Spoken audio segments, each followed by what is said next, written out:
14ஆம் தேதி வரை அரசு ஊழியர் ஆசிரியர்களை பள்ளிகளில் அலுவலகங்களில் சந்தித்து பிரச்சார இயக்கம் வாகன பிரச்சார இயக்கம் வெள்ளட்டும் சிறக்கட்டும் நவம்பர் 18 ஒரு நாள் வேலை நிறுத்தம் அடையாள வேலை நிறுத்தம் இயங்காது அரசு பள்ளி அலுவலகங்கள் இயங்காது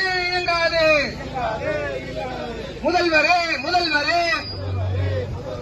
தமிழகத்தின் முதல்வரே சட்ட ஜியோ தலைவர்களை அழைத்து பேசி கோரிக்கைகளை நிறைவேற்ற வேண்டும். ஒன்றுபடுவோம், போராடுவோம், முன்னேறுவோம். தொழிலாளர் ஒற்றுமை, சட்ட ஜியோ ஒற்றுமை, ஆசிரியர் அரசு ஒற்றுமை. ஒன்றுபடுவோம், போராடுவோம், இறுதி வெற்றி.